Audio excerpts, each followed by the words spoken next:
ਪਰ ਸਲੀਮ ਸਾਹਿਬ ਇਹ ਵੀ ਤਾਂ ਸਵਾਲ ਪੈਦਾ ਹੁੰਦਾ ਨਾ ਕਿ ਜੀ ਕੁਰਬਾਨੀ ਸਿਰਫ ਤੁਸੀਂ ਅਸੀਂ ਆਮ ਆਦਮੀ ਗਰੀਬ ਆਦਮੀ ਦਿੰਦਾ। ਅਸ਼ਰਾਫੀਆ ਦੇ ਮੁਰਾਦ ਨੇ, ਅਸ਼ਰਾਫੀਆ ਦੇ ਤਨਖਾਹਾਂ ਨੇ, ਚੀਜ਼ਾਂ ਨੇ, ਉਹ ਨਾ ਘੱਟ ਹੁੰਦੀਆਂ ਨੇ ਤੇ ਨਾ ਉਹਨਾਂ ਦੇ ਉੱਤੇ ਕੋਈ ਕੱਟ ਲੱਗਦਾ ਹੈ, ਨਾ ਉਹ ਕੁਰਬਾਨੀ ਦਿੰਦੇ ਨੇ। ਵਾਕਈ ਐਸਾ ਹੈ ਜੀ ਬੱਕਰਾ ਉਹਨੂੰ ਹੀ ਬਣਾਇਆ ਜਾਂਦਾ ਜਿਹੜਾ ਆਸਾਨੀ ਨਾਲ ਬਣ ਜਾਵੇ। ਤੇ ਹੁਣ ਇੰਨੇ ਸਾਲ ਲੰਘ ਜੀ। ਗਏ ਨੇ, ਅਸੀਂ ਸਮਝ ਵੀ ਨਹੀਂ ਪਾਉਂਦੇ। ਉਹੀ ਉਹ ਹਰਕਤਾਂ ਕਰਨੇ। ਉਹ ਇਕਨੋਮਿਕਸ ਵਿੱਚ ਇੱਕ ਅਸੂਲ ਕਹਿੰਦੇ ਨੇ ਕਿ ਡਿਮਾਂਡ ਹੋਵੇ ਤੇ ਫਿਰ ਸਪਲਾਈ ਆਉਂਦੀ ਹੈ।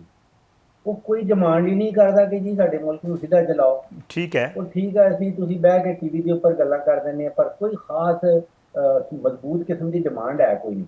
ਤੇ ਜਦੋਂ ਤੱਕ ਵੋਟਰ ਤੋਂ ਡਿਮਾਂਡ ਨਹੀਂ ਆਏਗੀ, ਤੁਸੀਂ ਯਕੀਨ ਕਰੋ ਕਿ ਸਿਆਸਤਦਾਨਾਂ ਨੇ ਸਪਲਾਈ ਨਹੀਂ ਜੀ ਜੀ ਜੀ। ਕਰਨੀ। ਫਾਰੂਕ ਸਲੀਮ ਸਾਹਿਬ, ਤੁਸੀਂ ਰੀਅਲ ਸਟੇਟ ਸੈਕਟਰ ਦਾ ਜ਼ਿਕਰ ਕੀਤਾ ਔਰ ਇਹਦੇ ਵਿੱਚ ਕੋਈ ਸ਼ੱਕ ਨਹੀਂ ਕਿ ਰੀਅਲ ਸਟੇਟ ਸੈਕਟਰ ਨਾਲ ਬਹੁਤ ਕੁਝ ਜੁੜਿਆ ਹੁੰਦਾ ਹੈ, ਕਈ ਸ਼ੋਬੇ ਉਹਦੇ ਨਾਲ ਜੁੜੇ ਨੇ। ਰੀਅਲ ਸਟੇਟ ਸੈਕਟਰ ਨੇ ਇੱਕ ਬੂਮ ਵੇਖਿਆ ਸੀ, ਇੱਕ ਪੀਕ ਤੇ ਗਿਆ ਸੀ ਔਰ ਉਹਦੇ ਬਾਅਦ ਜਿਹੜਾ ਹੈ ਉਹ ਬੜੀ ਬਦਹਾਲੀ ਦਾ ਸ਼ਿਕਾਰ ਹੋਇਆ। ਮੌਜੂਦਾ ਸੂਰਤ ਹਾਲ ਨੂੰ ਅਗਰ ਵੇਖਿਆ ਜਾਵੇ ਤਾਂ ਕੀ ਲੱਗ ਰਿਹਾ ਤੁਹਾਨੂੰ ਆਉਣ ਵਾਲੇ ਦਿਨਾਂ 'ਚ ਕੋਈ ਬਿਹਤਰੀ ਦੀ ਗੁੰਜਾਇਸ਼ ਨਜ਼ਰ ਆ ਰਹੀ ਹੈ?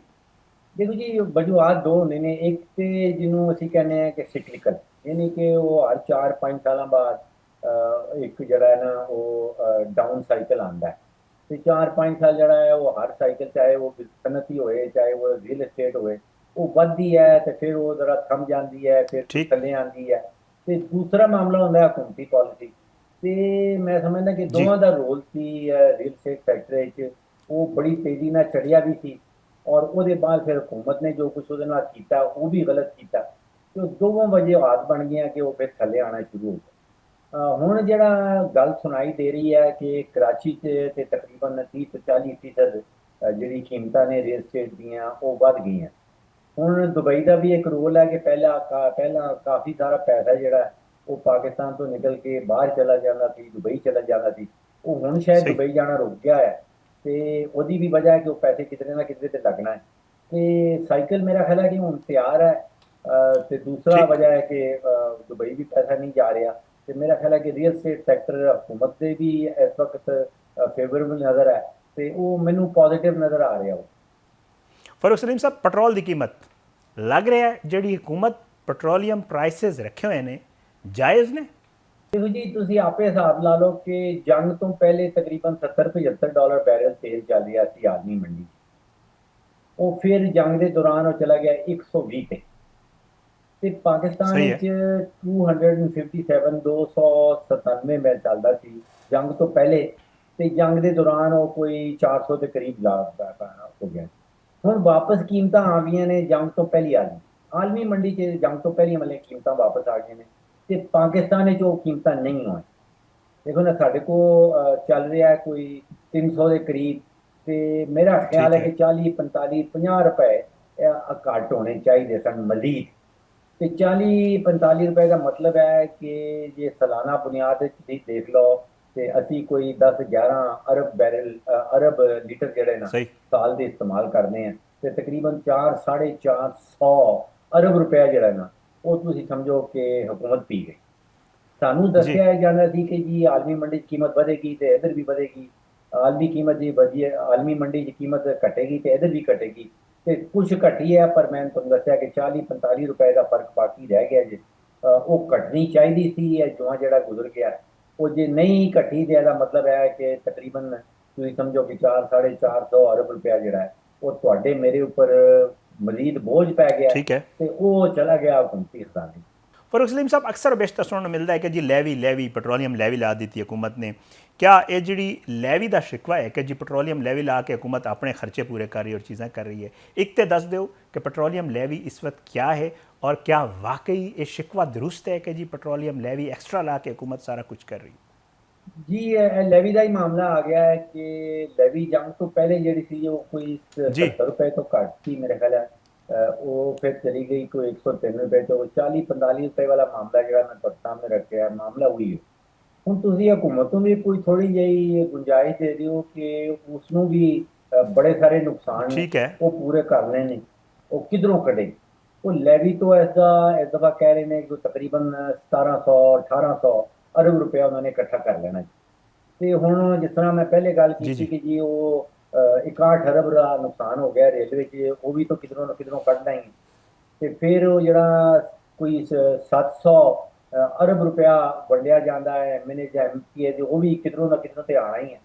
ਤੇ ਫਿਰ ਤੁਸੀਂ ਬਿਜਲੀ ਦੇ ਪੈ ਜਾਓ ਤੇ ਉਹ ਤੇ ਕੱਲੀ ਜਿਹੜਾ ਸੈਕਟਰ ਹੈ ਬਿਜਲੀ ਦਾ, ਉਹ ਜੀ 400-500 ਰੁਪਇਆ ਨੁਕਸਾਨ ਕਰਨਾ ਹੈ, ਉਹ ਵੀ ਤੇ ਹਕੂਮਤ ਨੇ ਕਿਧਰੋਂ ਨਾ ਕਿਧਰੋਂ ਕੱਢਣਾ ਹੈ। ਤੇ ਜੀ ਫਿਰ ਹਕੂਮਤ ਜਿਹੜਾ ਮੈਂ ਦੇਖ ਰਿਹਾ ਸਾਂ ਕਿ ਸਿਰਫ ਵਿਭਾਗੀ ਹੁਕੂਮਤ ਦਾ ਜਿਹੜਾ ਕਾਰ ਪੂਲ ਹੈ, ਉਹਦੇ 'ਚ ਕੋਈ 85,000 ਤੇ 500 ਗੱਡੀਆਂ ਰੱਖੀਆਂ ਨੇ ਉਹਨਾਂ ਨੇ, ਤੇ ਉਹਦੇ 'ਚ ਪੈਟਰੋਲ ਵੀ ਪੈਣਾ ਹੈ ਤੇ ਉਹਦੇ ਖਰਚੇ ਵੀ ਆਣੇ ਨੇ। ਤੇ ਉਹ ਫਿਰ ਮੈਂ ਸਮਝਦਾ ਕਿ ਤੁਸੀਂ ਹਿਸਾਬ ਹੀ ਲੋਕ ਜ਼ਰਾ ਜ਼ਿਆਦਤੀ ਕਰ ਜਾਂਦੇ। ਇਹ ਹਕੂਮਤ ਨੇ ਸਾਰੇ ਖਰਚੇ ਵੀ ਕਰਨੇ ਨੇ, ਸ਼ਾਹ ਖਰਚੀਆਂ ਵੀ ਕਰਨੀਆਂ ਨੇ, ਨੁਕਸਾਨਾਤ ਵੀ ਕਰਨੇ ਨੇ, ਤੇ ਉਹ ਪੈਸਾ ਕਿਧਰੋਂ ਨਾ ਕਿਧਰੋਂ ਤੇ ਕੱਢਣਾ ਹੈ। ਤੇ ਫਿਰ ਉਹ ਪੈਟਰੋਲੀਅਮ ਲੈਵੀ ਜਿਹੜਾ ਉਹ ਆਸਾਨ ਤਰੀਨ ਤਰੀਕਾ ਹੈ। ਅੱਛਾ, ਇੱਕ ਇਲਜ਼ਾਮ ਹੋਰ ਵੀ ਲੱਗਦਾ ਹਕੂਮਤ ਤੇ ਫਰੂਕ ਸਲੀਮ ਸਾਹਿਬ, ਉਹ ਜ਼ਰਾ ਮੈਨੂੰ ਦੱਸ ਦਿਓ ਕਿ ਜੀ ਤੇਲ ਦੀਆਂ ਕੀਮਤਾਂ ਵੈਸੇ ਤਾਂ ਕਮ ਹੋ ਸਕਦੀਆਂ ਨੇ, ਆਲਮੀ ਮੰਡੀ 'ਚ ਵੀ ਕਮ ਹੋ ਗਈਆਂ ਨੇ, ਲੇਕਿਨ ਇੱਥੇ ਵੀ ਹੋ ਸਕਦੀਆਂ ਨੇ, ਪਰ ਕਿਉਂਕਿ ਆਇਲ ਕੰਪਨੀਜ਼ ਦਾ ਦਬਾਅ ਹੁੰਦਾ, ਜਦੋਂ ਕੀਮਤਾਂ ਵਧੀਆਂ ਨੇ ਤੇ ਆਇਲ ਕੰਪਨੀਜ਼ ਸ਼ੋਰ ਨਹੀਂ ਕਰਦੇ, ਜਦੋਂ ਕੀਮਤਾਂ ਘੱਟ ਹੋਣ ਲੱਗੇ ਜਾਂ ਹਕੂਮਤ ਘਟਾਉਣ ਲੱਗੇ, ਆਇਲ ਕੰਪਨੀਜ਼ ਤਾਂ ਫਜ਼ਾਦ ਲੈ ਕੇ ਆ ਜਾਂਦੀਆਂ ਨੇ ਕਿ ਜੀ ਸਾਡਾ ਤੇ ਨੁਕਸਾਨ ਹੋ ਰਿਹਾ। ਕਿਆ ਇਹ ਜਿਹੜੇ ਕੀਮਤਾਂ ਘੱਟ ਹਕੂਮਤ ਨਹੀਂ ਕਰਦੀ, ਕਿਆ ਵਾਕਈ ਆਇਲ ਕੰਪਨੀਜ਼ ਦੇ ਦਬਾਅ 'ਚ ਨਹੀਂ ਕਰਦੀ? देखो जी, ये ਸਹੀ। मामला बन गया कि 24 करोड़ आवाम एक पासे है ते कोई तकरीबन आधा दर्जन या दर्जन भर ਜਿਹੜੀਆਂ ਆਇਲ ਦੀ ਕੰਪਨੀਆਂ ਨੇ ਦੂਸਰੇ ਪਾਸੇ। ਤੇ ਠੀਕ। ਕਿਹਦਾ ਪ੍ਰੈਸ਼ਰ ਜ਼ਿਆਦਾ ਹੈ, 24 ਕਰੋੜ ਦਾ ਜਾਂ ਉਹ ਆधा ਦਰਜਨ ਜਿਹੜੀ ਆਇਲ ਦੀ ਕੰਪਨੀਆਂ ਨੇ? ਇਹ ਪਿਛਲੇ ਕੁਝ ਮਹੀਨੇ ਸਾਹਮਣੇ ਰੱਖੋ ਤੇ ਫਿਰ ਤੇ ਬਿਲਕੁਲ ਵਾਜ਼ਿਹ ਹੈ ਕਿ ਪ੍ਰੈਸ਼ਰ ਜਿਹੜਾ ਹੈ ਉਹ ਆਇਲ ਕੰਪਨੀ ਵਾਲੇ ਜ਼ਿਆਦਾ ਡਾਢੇ ਨੇ। ਤੇ ਇਹ ਜਿਹੜੇ 24 ਕਰੋੜ ਤੁਸੀਂ ਤੇ ਮੈਂ, ਸਾਡੇ ਕੋਲ ਇੰਨੀ ਜਾਨ ਕੋਈ ਨਹੀਂ ਜੇ ਹੈ।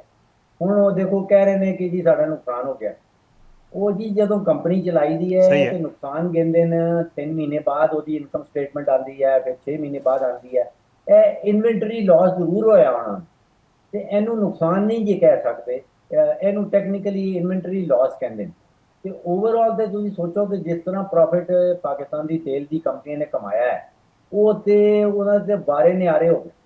ਮਤਲਬ ਮੈਨੂੰ ਯਾਦ ਨਹੀਂ ਕਿ ਪਿਛਲੇ ਕੋਈ 10 ਠੀਕ 15 ਹੈ। 20 ਸਾਲਾਂ 'ਚ ਇੰਨਾ ਪ੍ਰੋਫਿਟ ਉਹਨਾਂ ਨੇ ਦਿਖਾਇਆ ਹੋਇਆ। ਮਹਿੰਗਾਈ ਦੀ ਗੱਲ ਕਰੀਏ ਫਰੂਕ ਸਲੀਮ ਸਾਹਿਬ, ਤੇ ਜਿਹੜੀ ਮਹਿੰਗਾਈ ਵੱਧ ਜਾਂਦੀ, ਤੁਹਾਨੂੰ ਪਤਾ ਹੈ ਡਬਲ ਡਿਜਿਟ ਕ੍ਰਾਸ ਕਰ ਜਾਂਦੀ ਬਾਜ਼ ਦਫਾ, ਕਿ ਨਜ਼ਰ ਆਉਂਦਾ ਇਹ ਸਟਰਕਚਰ ਪ੍ਰੋਬਲਮ ਹੈ ਜਾਂ ਵਾਕਈ ਜਿਹੜਾ ਇਹ ਕੋਈ ਪਾਲਿਸੀ ਦੀ ਨਾਕਾਮੀ ਹੈ, ਹਕੂਮਤਾਂ ਨਾਲ ਇਹ ਚੀਜ਼ ਜੁੜੀ ਹੋਈ ਹੈ, ਜਾਂ ਇਹਦੇ ਵਾਸਤੇ ਕੋਈ ਹੋਰ ਇੰਤਜ਼ਾਮੀ ਮਾਮਲਾਤ ਦੀ ਵਜ੍ਹਾ ਹੈ? ਜੀ ਇੱਧਰ ਜਿਹੜੀ ਆਦਾਦੋ शुमार ने ना, ਤੁਸੀਂ 3.5-4 ਸਾਲ ਪਹਿਲੇ ਚਲੇ ਜਾਓ ਤੇ ਉਹ ਮਹਿੰਗਾਈ ਕੋਈ 34-35% ਤੇ ਪਹੁੰਚ ਗਈ।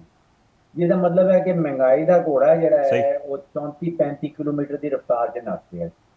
ਇਹ ਹੁਣ ਫਿਰ ਤਕਰੀਬਨ ਸਿੰਗਲ ਡਿਜਿਟ 'ਚ ਆ ਗਈ ਸੀ, 8-9% ਤੇ ਆ ਗਈ ਸੀ। ਤੇ ਇਹ ਤੇ ਪੱਕੀ ਗੱਲ ਹੈ ਜੀ ਕਿ ਮਹਿੰਗਾਈ ਦੀ ਜਿਹੜੀ ਸ਼ਰ੍ਹਾ ਹੈ ਉਹ ਬੜੀ ਤੇਜ਼ੀ ਨਾਲ ਥੱਲੇ ਆਈ ਹੈ।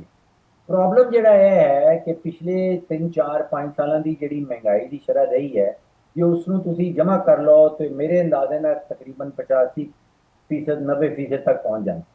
ਤੇ ਉਹ 3-4 ਸਾਲਾਂ 'ਚ ਤੁਹਾਡੀ ਮੇਰੀ ਆਮ ਆਦਮੀ ਦੀ ਜਿਹੜੀ ਇਨਕਮ ਹੈ ਨਾ, ਉਹ ਜਾਂ ਤੇ ਵਧੀ ਕੋਈ ਨਹੀਂ, ਜਾਂ ਵਧੀ ਹੈ ਤੇ ਠੀਕ ਮੈਕਸਿਮਮ ਹੈ। 30-40% ਵਧੀ। ਤੇ ਮਾਮਲਾ ਮਹਿੰਗਾਈ ਦਾ ਕੋਈ ਨਹੀਂ, ਮੇਰਾ ਖਿਆਲ ਹੈ ਮਹਿੰਗਾਈ ਦਾ ਮਾਮਲਾ ਨਹੀਂ ਹੈ ਇਹ, ਮਾਮਲਾ ਹੈ ਕੂਵਤ ਖਰੀਦ ਦਾ। ਮਹਿੰਗਾਈ ਦੀ ਸ਼ਰ੍ਹਾ ਤੇ ਡੈਫੀਨਿਟਲੀ ਉਹ 30-35-36% ਜਿਹੜਾ ਸੀ, ਤੁਸੀਂ ਸਮਝੋ ਕਿ ਪੂਰੇ ਮੁਲਕ ਜਿਹੜਾ ਹੈ ਉਹ ਇੱਕ ਅੱਗ ਦੇ ਦਰਿਆ ਤੋਂ ਗੁਜ਼ਰ ਰਿਹਾ ਸੀ, ਉਹ ਹੁਣ 10-11% ਤੇ ਆ ਗਈ। ਜੀ ਜੀ। ਤੇ ਮਹਿੰਗਾਈ ਦੀ ਸ਼ਰ੍ਹਾ ਤੇ ਡਿੱਗੀ ਹੈ ਬੜੀ ਤੇਜ਼ੀ ਨਾਲ। ਲੇਕਿਨ ਪ੍ਰੋਬਲਮ ਹੈ ਤੁਹਾਡੀ ਤੇ ਮੇਰੀ ਕੂਵਤ ਖਰੀਦ ਖਤਮ ਹੋ ਗਈ। ਉਹ ਬਿਜਲੀ ਦਾ ਬਿੱਲ ਦੇਣ ਦੇ ਬਾਅਦ, ਉਹਦੇ ਬਾਅਦ ਪੈਟਰੋਲ ਦਾ ਬਿੱਲ ਦੇਣ ਦੇ ਬਾਅਦ, ਫਿਰ ਉਹ ਬੱਚਿਆਂ ਦੀ ਸਕੂਲ ਦੀ ਫੀਸ ਨਹੀਂ ਬਚਦੀ, ਫਿਰ ਉਹ ਜਿਹੜਾ ਠੀਕ। ਮਕਾਨ ਦਾ ਕਿਰਾਇਆ ਨਹੀਂ ਬਚਦਾ। ਤੇ ਪ੍ਰੋਬਲਮ ਮਹਿੰਗਾਈ ਕੋਈ ਨਹੀਂ ਜੇ, ਪ੍ਰੋਬਲਮ ਜੇ ਕੂਵਤ ਖਰੀਦ ਦਾ। ਤੇ ਬਜਟ ਵਿੱਚ ਹਕੂਮਤ ਜਿਹੜਾ ਹੈ ਉਹ ਟੈਕਸ ਟਾਰਗੇਟ ਰੱਖਦੀ, ਔਰ ਹੁਣ ਵੀ ਕਿਹਾ ਜਾ ਰਿਹਾ ਕਿ ਖਰਬਾਂ, ਤਕਰੀਬਨ 17 ਖਰਬ ਰੁਪਏ ਦਾ ਟੈਕਸ ਟਾਰਗੇਟ ਕਿਹਾ ਜਾ ਰਿਹਾ। ਆਮ ਆਦਮੀ ਦੀ ਜ਼ਿੰਦਗੀ ਤੇ ਸਰ ਕੀ ਅਸਰ ਪਵੇਗਾ ਇਹਦੇ ਨਾਲ? ਔਰ ਇਹ ਜਿਹੜਾ ਇੱਕ ਟੈਕਸ ਟਾਰਗੇਟ ਰੱਖਿਆ ਗਿਆ ਕਦੇ ਪੂਰਾ ਤੇ ਨਹੀਂ ਹੋਇਆ, ਇਹ ਵਾਕਈ ਹਕੀਕਤ ਪਸੰਦ ਆ ਨਾ, ਤੁਸੀਂ ਇਹਨੂੰ ਕਹਿ ਸਕਦੇ ਹੋ ਟਾਰਗੇਟ ਨੂੰ? ਜੀ ਜੀ, ਨਾ ਸਿਰਫ ਆਮ ਆਦਮੀ ਦਾ ਕੰਮ ਬੁਰਾ ਹੈ ਬਲਕਿ ਉਹ ਜਿਹੜਾ ਕਾਰਪੋਰੇਟ ਟੈਕਸ ਹੈ, ਜਿਹੜੇ ਕੰਪਨੀਆਂ 'ਚ ਟੈਕਸ ਪੈਂਦਾ ਹੈ, ਜੀ ਉਹ ਵੀ ਬੜਾ ਅਸਰਅੰਦਾਜ਼ ਹੁੰਦਾ ਹੈ ਫਿਰ ਆਮ ਆਦਮੀ ਦੇ ਉੱਪਰ। ਦੇਖੋ ਇਹ ਤੁਸੀਂ ਕੋਈ 22-23 ਸਾਲ ਪਹਿਲੇ ਚਲੇ ਜਾਓ ਤੇ ਹਕੂਮਤ ਖੁਦ ਤੋਂ FBR ਨੂੰ ਕਹਿੰਦੀ ਸੀ ਕਿ ਯਾਰ 1000 ਅਰਬ ਇਕੱਠਾ ਕਰ। ਉਹ ਹੁਣ ਚਲਾ ਗਿਆ, ਤੁਸੀਂ ਕਹਿੰਦੇ ਪਏ ਠੀਕ ਕਿ ਹੈ। 17,000 ਅਰਬ ਤੇ ਜੇ ਅਦਾਦੋ ਸ਼ੁਮਾਰ ਦੇਖੋ ਤੇ ਟੈਕਸ ਤੇ ਇਸ ਮੁਲਕ 'ਚ ਬੜੀ ਤੇਜ਼ੀ ਨਾਲ ਵਧਿਆ। ਯਾਨੀ ਕਿ ਪਿਛਲੇ ਕੋਈ 22-23 ਸਾਲਾਂ 'ਚ 1000 ਅਰਬ ਤੋਂ ਜੀ ਤੁਸੀਂ ਜੀ। ਪਹੁੰਚ ਗਏ ਹੋ ਕੋਈ 15-16,000 ਅਰਬ। ਤੇ ਪ੍ਰੋਬਲਮ ਜਿਹੜਾ ਹੈ ਨਾ ਉਹ ਟੈਕਸ ਦਾ ਮੇਰੇ ਖਿਆਲ ਨਹੀਂ ਹੈ। ਉਹ ਪ੍ਰੋਬਲਮ ਉਹੀ ਹੋ ਜਿਹੜਾ ਪਹਿਲੇ ਅਸੀਂ ਡਿਸਕਸ ਕਰ ਰਹੇ ਸਾਂ ਕਿ ਹਕੂਮਤ ਦੇ ਅਖਰਾਜਾਤ ਇੰਨੀ ਕੁ ਤੇਜ਼ੀ ਨਾਲ ਵੱਧ ਰਹੇ ਨੇ ਕਿ ਜਿੰਨਾ ਵੀ ਟੈਕਸ ਵਧਾ ਲਓ, ਜਿੰਨਾ ਵੀ ਟੈਕਸ ਲਾ ਲਓ, ਉਹ ਹੁਕੂਮਤ ਦੇ ਅਖਰਾਜਾਤ ਤੇ ਹੁਕੂਮਤ ਦੇ ਨੁਕਸਾਨਾਤ ਜਿਹੜੇ ਨੇ ਉਹ ਪੂਰੇ ਨਹੀਂ ਹੁੰਦੇ। ਠੀਕ। ਤੇ ਉਹ ਕਹਿੰਦੇ ਨੇ ਕਿ ਜਿਹੜਾ ਮਰੀਜ਼ ਹੋਵੇ ਤੇ ਬਿਮਾਰੀ ਉਹਨੂੰ ਹੋਵੇ ਦਿਲ ਦੀ, ਜੀ। ਤੇ ਤੁਸੀਂ ਇਲਾਜ ਕਰਦੇ ਜਾਓ ਗੁਰਦਿਆਂ ਦਾ, ਤੇ ਉਹ ਬਿਮਾਰ ਮਰੀਜ਼ ਜਿਹੜਾ ਠੀਕ ਨਹੀਂ ਹੋ ਸਕਦਾ। ਤੇ ਇਧਰ ਬਿਮਾਰੀ ਜਿਹੜੀ ਹੈ ਉਹ ਹੈ ਹੁਕੂਮਤੀ ਅਖਰਾਜਾਤ ਦੀ ਤੇ ਨੁਕਸਾਨਾਤ ਦੀ, ਤੇ ਅਸੀਂ ਇਲਾਜ ਕਰ ਰਹੇ ਹਾਂ ਗੁਰਦੇ ਦਾ ਜਿਹੜਾ ਹੋ ਗਿਆ ਟੈਕਸ। ਤੇ ਹੁਕੂਮਤ ਦਾ ਫੋਕਸ ਹੈ ਟੈਕਸ ਇਕੱਠਾ ਕਰੋ, ਟੈਕਸ ਇਕੱਠਾ ਕਰੋ। ਉਹ ਬਿਮਾਰੀ ਅਸਲ ਹੈ ਕਿ ਹੁਕੂਮਤ ਦੇ ਅਖਰਾਜਾਤ ਤੇ ਨੁਕਸਾਨਾਤ ਬਹੁਤ ਜ਼ਿਆਦਾ ਨੇ। ਅੱਛਾ ਫਾਰੂਕ ਸਲੀਮ ਸਾਹਿਬ, ਇੱਕ ਫਿਕਸ ਟੈਕਸ ਸਕੀਮ ਵੀ ਆਈ ਛੋਟੇ ਦੁਕਾਨਦਾਰਾਂ ਵਾਸਤੇ, ਪਿਛਲੇ ਦਿਨਾਂ ਬੜਾ ਜ਼ਿਕਰ ਹੋਇਆ ਉਹਦਾ। ਇੱਕ ਤਾਂ ਇਹ ਦੱਸ ਦਿਓ ਕਿ ਜਿਹੜੀ ਟੈਕਸ ਸਕੀਮ ਹੈ ਇਹ ਜਿਹੜਾ ਹੈ ਇਹ ਵਾਕਈ ਅੱਛੀ ਹੈ, बुरी है, काबिल अमल है? क्योंकि पहले भी इस तरह की स्कीमां आते रहे लेकिन ਉਹ ਕੁਝ ਅਰਸਾ ਚੱਲ ਕੇ ਫਿਰ ਬੰਦ ਹੋ ਜਾਂਦੀਆਂ ਨੇ। ਇਹ ਤੁਹਾਨੂੰ ਚਲਦੀ ਹੋਈ ਨਜ਼ਰ ਆ ਰਹੀ ਹੈ ਜਿਹੜੀ ਟੈਕਸ ਫਿਕਸ ਟੈਕਸ ਸਕੀਮ ਆਈ ਹੈ? ਮੇਰੇ ਨਜ਼ਦੀਕ ਸਕੀਮ ਬੁਰੀ ਨਹੀਂ ਜੇ ਹੈ ਕਿ ਤੁਹਾਡੇ ਕੋਲ 25-30 ਲੱਖ ਤਾਜਰ ਨੇ, ਉਹ ਕਹਿੰਦੇ ਨੇ ਕਿ ਜੀ ਉਹ ਟੈਕਸ ਨੈਟ ਤੋਂ ਬਾਹਰ ਨੇ, ਉਹਨਾਂ ਨੂੰ ਲੈ ਆਓ। ਉਹਨਾਂ ਦੀ ਮੇਨ ਜਿਹੜੀ ਸ਼ਿਕਾਇਤ ਰਹਿੰਦੀ ਹੈ ਕਿ ਜੀ ਅਸੀਂ ਜੇ ਟੈਕਸ ਨੈਟ ਦੇ ਅੰਦਰ ਆ ਜਾਈਏ ਤੇ ਸਾਨੂੰ ਫਿਰ ਉਹ ਟੈਕਸ ਵਾਲੇ ਜਿਹੜੇ ਨੇ ਉਹ ਨੋਟਿਸ ਬੜਾ ਭੇਜਦੇ ਨੇ, ਉਹ ਡਰਾਉਂਦੇ ਬਹੁਤ ਨੇ, ਉਹ ਖੌਫਜ਼ਦਾ ਬਹੁਤ ਕਰਦੇ ਨੇ। ਤੇ ਹੁਣ ਜੇ ਉਹਨਾਂ ਨੂੰ ਕਿਹਾ ਜਾਂਦਾ ਕਿ ਯਾਰ ਤੁਸੀਂ 20,000 ਦੇ ਦਿਓ ਤੇ ਉਹਦੇ ਬਾਅਦ ਤੁਹਾਨੂੰ ਕੋਈ ਨੋਟਿਸ ਨਹੀਂ ਆਏਗਾ, ਤੁਹਾਨੂੰ ਕੋਈ ਹੁਕੂਮਤੀ ਅਫਸਰ ਜਿਹੜਾ ਹੈ ਉਹ ਆ ਕੇ ਡਰਾਏਗਾ ਨਹੀਂ, ਤੇ ਮਾਮਲਾ ਦੋਵੇਂ ਪਾਸੇ ਜਿਹੜਾ ਹੈ ਮੈਂ ਸਮਝਦਾ ਕਿ ਕੋਈ ਇੰਨਾ ਬੁਰਾ ਨਹੀਂ। ਲੇਕਿਨ ਉਹਦਾ ਨਤੀਜਾ ਜਿਹੜਾ ਹੈ ਨਾ ਉਹ ਕੋਈ 40-50 ਅਰਬ ਰੁਪਏ ਤੋਂ ਜ਼ਿਆਦਾ ਕੋਈ ਨਹੀਂ ਹੈ। ਸਹੀ ਹੈ। हुकूमत खुद से पे कहती है कि कोई 25 लाख है ताजे, वो जे 20,000 रुपया दे दे तो समझो 50 अरब रुपया इकट्ठा हो जाए।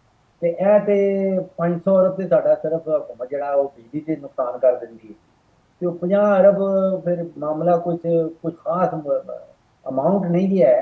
ਤੇ ਮਾਮਲਾ ਉਹੀ ਬਣਦਾ ਹੈ ਕਿ ਟੈਕਸ ਜਿੰਨਾ ਮਰਜ਼ੀ ਇਕੱਠਾ ਕਰ ਲਓ, ਜਦੋਂ ਤੱਕ ਹੁਕੂਮਤੀ ਅਖਰਾਜਾਤ ਹੁਕੂਮਤੀ ਨੁਕਸਾਨਾਤ ਘੱਟ ਨਹੀਂ ਕਰੋਗੇ ਤੇ ਮਾਮਲਾ ਚੱਲਦਾ ਹੈ। ਅੱਛਾ ਡਾਕਟਰ ਸਾਹਿਬ, ਜਦੋਂ ਵੀ ਸਾਡੀ ਤੇ ਗੱਲ ਹੁੰਦੀ, ਚਾਹੇ ਸਨਅਤਕਾਰਾਂ ਨਾਲ ਹੋਵੇ ਚਾਹੇ ਤਾਜਰਾਂ ਨਾਲ ਹੋਵੇ, ਜਿੰਨੇ ਵੀ ਲੋਕ ਮੇਰੇ ਕੋਲ ਤੇ ਪ੍ਰੋਗਰਾਮ ਵਿੱਚ ਆਏ ਨੇ ਕਹਿੰਦੇ ਨੇ ਜੀ FBR ਜਿਹੜੀ ਹੈ ਸਭ ਤੋਂ ਵੱਡਾ ਮਸਲਾ ਇਸ ਵਕਤ FBR ਹੈ। ਅਗਰ FBR ਖਤਮ ਕਰ ਦਿੱਤੀ ਜਾਵੇ ਤੇ ਪਾਕਿਸਤਾਨ ਦੇ ਬਹੁਤ ਸਾਰੇ ਮਸਾਇਲ ਟੈਕਸ ਤੇ ਖਤਮ ਠੀਕ ਹੋ ਜਾਣੇ ਨੇ ਔਰ ਖਤਮ ਹੋ ਜਾਣੇ ਨੇ। ਤੁਹਾਨੂੰ ਲੱਗਦਾ ਹੈ ਵਾਕਈ ਇਹੀ ਮਸਲਾ ਹੈ? ਜੀ ਜਿਹੜੀਆਂ ਗੱਲਾਂ ਤੁਸੀਂ ਕੀਤੀਆਂ ਉਹ ਤੇ ਸੱਚ ਨੇ, FBR ਸਾਰੇ ਕੰਮ ਕਰਦਾ ਜੀ। ਲੇਕਿਨ ਅਗਰ ਤੁਸੀਂ ਪਿਓਰਲੀ ਅਦਾਦੋ ਸ਼ੁਮਾਰ ਦੇ ਬੁਨਿਆਦ ਦੇ ਉੱਪਰ ਦੇਖੋ, ਜਿਹੜਾ ਮੈਂ ਤੁਹਾਨੂੰ ਦੱਸ ਰਿਹਾ ਸਾਂ ਕਿ FBR ਅੱਜ ਤੋਂ ਕੋਈ 22-23 ਸਾਲ ਪਹਿਲੇ 1,000 ਅਰਬ ਇਕੱਠਾ ਕਰਦਾ ਸੀ ਤੇ ਹੁਣ ਉਹ ਪਹੁੰਚ ਗਿਆ ਕੋਈ 15,000 ਅਰਬ ਤੇ ਇਹਦਾ ਮੁਕਾਬਲਾ ਕਰ ਲਓ। ਕੋਈ ਹੋਰ ਕੋਈ ਦੂਸਰਾ ਹੁਕੂਮਤੀ ਡਿਪਾਰਟਮੈਂਟ ਮੈਨੂੰ ਦੱਸ ਦਿਓ ਜਿਹਦੀ ਕਾਰਗਰਦਗੀ ਆ ਉਹ ਐਸੀ ਹੋਈ ਹੋ। ਕਾਰਗਰਦਗੀ ਦੇ ਹਵਾਲੇ ਨਾਲ FBR ਨੇ ਕਮਾਲ ਦਾ ਕੰਮ ਕੀਤਾ ਜੀ। 1,000 ਅਰਬ ਤੋਂ ਪਹੁੰਚ ਗਿਆ ਕੋਈ 14-15,000 ਅਰਬ ਤੇ ਬਾਕੀ ਜਿਹੜੀ ਤੁਸੀਂ ਗੱਲ ਕੀਤੀ ਹੈ ਉਹ ਬਿਲਕੁਲ ਸੱਚ ਹੈ, ਇਹ ਬੜੇ ਤੰਗ ਕਰਦੇ ਨੇ ਲੋਕਾਂ ਨੂੰ। ਤੇ ਦੂਸਰੀ ਗੱਲ ਹੈ ਕਿ ਜਿਹੜਾ ਕਾਰਪੋਰੇਟ ਟੈਕਸ ਨਾ ਜਿਹੜੀ ਕੰਪਨੀਆਂ ਦੇ ਉੱਪਰ ਟੈਕਸ ਲਾਉਂਦੇ ਨੇ ਉਹ ਤਕਰੀਬਨ ਕੋਈ 60-62% ਤੇ ਚਲਾ ਜਾਂਦਾ। ਤੇ ਜੇ ਤੁਸੀਂ ਕੰਪਨੀ ਤੇ ਟੈਕਸ ਲਾਓਗੇ ਤੇ ਫਿਰ ਤੇ ਕੰਪਨੀ ਪਾਕਿਸਤਾਨ ਕੋਈ ਨਹੀਂ ਜਾਣ, ਔਰ ਕੰਪਨੀਆਂ ਨਹੀਂ ਆਣਗੀਆਂ ਤੇ ਫਿਰ ਬਿਜ਼ਨਸ ਫੈਲੇਗਾ ਨਹੀਂ ਤੇ ਫਿਰ ਨੌਕਰੀਆਂ ਨਹੀਂ ਲੱਭਣਗੀਆਂ। ਤੇ ਦੁਨੀਆ 'ਚ ਮੇਰਾ ਖਿਆਲ ਹੈ ਕੋਈ ਇੱਕ ਮੁਲਕ ਹੈ ਅਫਰੀਕਾ 'ਚ ਮੈਂ ਲੱਭਿਆ ਸੀ ਜਿਹਦੇ 'ਚ ਕਾਰਪੋਰੇਟ ਟੈਕਸ ਜਿਹੜਾ ਹੈ ਉਹ 60-62% ਤੋਂ ਜ਼ਿਆਦਾ ਹੈ। ਤੇ ਦੁਨੀਆ 'ਚ ਦੂਸਰੇ ਨੰਬਰ ਜੇ ਪਾਕਿਸਤਾਨ ਆਉਂਦਾ ਜੇ। ਇਹ ਤੁਰਕੀਆ ਨੇ ਕੋਈ 2 ਹਫ਼ਤੇ ਪਹਿਲੇ ਉਹਦੇ ਕੋਲ 25% ਟੈਕਸ ਲਾਉਂਦਾ ਸੀ ਕੰਪਨੀਆਂ ਦੇ ਉੱਪਰ, ਉਸਨੇ ਅੱਧਾ ਕਰ ਦਿੱਤਾ 12.5% ਤੇ ਪਹੁੰਚ ਗਿਆ। ਤੇ ਤੁਸੀਂ ਸੋਚੋ ਕਿ ਜੇ ਕੋਈ ਕੰਪਨੀ ਬਣਾਉਣਾ ਚਾਹੁੰਦਾ ਹੈ ਤੇ ਟਰਕੀ 'ਚ ਟੈਕਸ ਲੱਭਦਾ ਉਹਨੂੰ 12.5% ਦਾ, ਤੇ ਪਾਕਿਸਤਾਨ 'ਚ ਜਿਹੜਾ ਪੈਂਦਾ ਉਹਨੂੰ 60% ਤੋਂ ਕਿੱਧਰ ਜਾਏਗਾ। ਤੇ ਫਾਰੂਕ ਸਲੀਮ ਸਾਹਿਬ, ਈਰਾਨ ਦੇ ਨਾਲ ਸਾਡੇ ਈਰਾਨ ਅਮਰੀਕਾ ਜਿਹੜਾ ਮਾਮਲਾ ਚੱਲ ਰਿਹਾ ਹੈ, ਮੁਆਹਦਾ ਹੋ ਜਾਂਦਾ ਹੈ, ਈਰਾਨ ਨਾਲ ਅਸੀਂ ਤਿਜਾਰਤ ਵੀ ਕਰਨਾ ਚਾਹ ਰਹੇ ਹਾਂ, ਮੁਖਤਲਿਫ ਮਮਾਲਿਕ ਈਰਾਨ ਨਾਲ ਰਾਬਤਾ ਵੀ ਕਰ ਰਹੇ ਹਨ, ਈਰਾਨ ਵੀ ਰਾਬਤਾ ਕਰ ਰਿਹਾ। ਤੇ ਫਿਊਚਰ ਵਿੱਚ ਕੀ ਲੱਗ ਰਿਹਾ ਅਗਰ ਈਰਾਨ ਅਮਰੀਕਾ ਇਹ ਮੁਆਹਦਾ ਹੋ ਜਾਂਦਾ, ਇੱਕ ਤੇ ਪਾਕਿਸਤਾਨ ਲਈ ਕਿੰਨਾ ਇੱਕ ਇੰਪੋਰਟੈਂਟ ਹੈ, ਕਿੰਨਾ ਇੱਕ ਫਾਇਦਾਮੰਦ ਹੈ ਤਿਜਾਰਤ ਦੇ ਹਵਾਲੇ ਨਾਲ ਅਗਰ ਮੈਂ ਗੱਲ ਕਰਾਂ, ਜਾਂ ਪਾਕਿਸਤਾਨ ਦੀ ਇਕਨੋਮਿਕ ਜਿਹੜਾ ਹੈ ਉਹ ਬਿਹਤਰੀ ਲਈ ਕਿੰਨਾ ਇੱਕ ਜਿਹੜਾ ਇਹ ਇੰਪੋਰਟੈਂਟ ਹੈ, ਔਰ ਕਿੰਨਾ ਕਿਆ ਕੁਝ ਨਜ਼ਰ ਆ ਰਿਹਾ ਤੁਹਾਨੂੰ ਫਿਊਚਰ ਵਿੱਚ? ਦੇਖੋ ਜੀ, ਮੈਨੂੰ ਲੱਗਦਾ ਹੈ ਕਿ ਜਿਹੜਾ ਸੈਂਕਸ਼ਨਸ ਲੱਗੀਆਂ ਸਨ ਈਰਾਨ ਦੇ ਉੱਪਰ, ਇਹ ਹੁਣ ਮੁਆਹਦੇ ਦੇ ਬਾਅਦ ਸੈਂਕਸ਼ਨ ਜਿਹੜੀਆਂ ਨੇ ਉਹ ਖਤਮ ਹੋ ਜਾਣ ਤੇ ਉਸ ਦੇ ਨਤੀਜੇ 'ਚ ਦੁਨੀਆ 'ਚ ਅਗਰ ਕੋਈ ਮੁਲਕ ਹੈ ਜਿਹਨੂੰ ਸਭ ਤੋਂ ਜ਼ਿਆਦਾ ਫਾਇਦਾ ਹੋਏਗਾ ਉਹ ਪਾਕਿਸਤਾਨ ਹੈ। ਤੇ ਉਹਦੀ ਵਜ੍ਹਾ ਹੈ ਕਿ ਸਾਡਾ ਈਰਾਨ ਨਾਲ ਜਿਹੜਾ ਬਾਰਡਰ ਲੱਗਦਾ ਹੈ ਉਹ ਕੋਈ 900 ਕਿਲੋਮੀਟਰ ਦਾ ਬਾਰਡਰ ਠੀਕ ਹੈ। ਤੇ ਬਾਰਡਰ ਦੇ ਉਸ ਪਾਰ ਜਿਹੜਾ ਨਾ ਕੋਈ 208 ਅਰਬ ਬੈਰਲ ਪਿਆ ਤੇਲ ਦਾ ਤੇ ਕੋਈ 34 ਟ੍ਰਿਲੀਅਨ ਕਿਊਬਿਕ ਮੀਟਰ ਗੈਸ ਦੀ ਪਈ। ਤੇ ਉਹ ਸੋਚੋ ਸਾਰਾ ਦਾ ਸਾਰਾ ਜਿਹੜਾ ਜ਼ਖੀਰਾ ਹੈ ਉਹ ਪਾਕਿਸਤਾਨ ਤੋਂ ਲੰਘ ਕੇ ਜਾਣਾ ਹੈ। ਇਸ ਖਿੱਤੇ 'ਚ ਜਿਹੜੇ ਸਭ ਤੋਂ ਜ਼ਿਆਦਾ ਤਰਸੇ ਬੈਠੇ ਨੇ ਤੇਲ ਵਾਸਤੇ ਤੇ ਗੈਸ ਵਾਸਤੇ, ਉਹ ਚੀਨ ਤੇ ਭਾਰਤ। ਤੇ ਇਹ ਸਾਰਾ ਕੰਮ ਜਿਹੜਾ ਹੋਣਾ ਹੈ, ਤੁਸੀਂ ਈਰਾਨ ਦੇ ਨਾਲ ਕੋਈ ਬਿਜਲੀ ਦਾ ਕੰਮ ਕਰ ਲਓ। ਅਸੀਂ ਆਲਰੇਡੀ ਕੋਈ 204 ਮੈਗਾਵਾਟ ਬਿਜਲੀ ਲੈ ਰਹੇ ਹਾਂ, ਉਹ ਠੀਕ। ਸਸਤੀ ਬਿਜਲੀ ਦਿੰਦੇ ਨੇ। ਉਹ ਬਲੋਚਿਸਤਾਨ ਦੇ ਜਿੰਨੇ ਵੀ ਬਾਰਡਰ ਦੇ ਏਰੀਆਜ਼ ਨੇ, ਉਹ 204 ਜੀ ਤੋਂ ਤੁਸੀਂ 500 ਚਲੇ ਜਾਓ, 1000 ਤੇ ਚਲੇ ਜਾਓ, 3000 ਤੇ ਚਲੇ ਜਾਓ, ਉਹ ਬਿਜਲੀ ਮਿਲ ਸਕਦੀ ਹੈ ਤੁਹਾਨੂੰ ਈਰਾਨ ਤੋਂ। ਅਸੀਂ ਪੈਟਰੋਕੈਮੀਕਲ ਦਾ ਬਹੁਤ ਬੜੇ ਕੰਪਲੈਕਸ ਖੋਲ ਸਕਦੇ ਹਾਂ ਬਾਰਡਰ ਦੇ ਉੱਪਰ। ਉਹ ਬਾਰਡਰ ਦੇ ਉੱਪਰ ਇੰਡਸਟਰੀਅਲ ਪਾਰਕ ਬਣ ਸਕਦੇ ਨੇ। ਉਧਰੋਂ ਸਸਤੀ ਬਿਜਲੀ ਹੈ, ਸਸਤੀ ਗੈਸ ਹੈ, ਸਸਤਾ ਤੇਲ ਹੈ, ਤੇ ਬੜੇ ਕੁਝ ਕੰਮ ਹੋ ਸਕਦੇ ਨੇ। ਜੇ ਸਾਰੀ ਚੀਜ਼ਾਂ ਨੂੰ ਜਮ੍ਹਾਂ ਕਰੀਏ, ਤੇ ਮੈਂ ਐਕਸਰਸਾਈਜ਼ ਕੀਤੀ ਸੀ ਜਿਹਦੇ ਚ ਪਾਕਿਸਤਾਨ ਪਾਵਰ ਗ੍ਰਿਡ ਕਰ ਲਓ, ਪਾਕਿਸਤਾਨ એનર્ਜੀ ਬੈਲਟ ਕਰ ਲਓ, ਪਾਕਿਸਤਾਨ ਇੰਡਸਟਰੀਅਲ ਪਾਰਕ ਸਹੀ। ਬਣਾ ਲਓ, ਗਵਾਦਰ ਤੇ ਚਾਬਹਾਰ ਨੂੰ ਜੇ ਟਵਿਨ ਪੋਰਟ ਡਿਕਲੇਅਰ ਕਰ ਦਿਓ, ਕੋਈ ਈਰਾਨ ਨਾਲ ਮਿਲ ਕੇ ਬਲੂ ਅਮੋਨੀਆ ਦਾ ਪਲਾਂਟ ਕਰ ਲਓ, ਤੇ ਠੀਕ। 35 40 45 ਅਰਬ ਡਾਲਰ ਤੱਕ ਇਹ ਸਾਲਾਨਾ ਕੰਮ ਜਾ ਸਕਦਾ ਹੈ।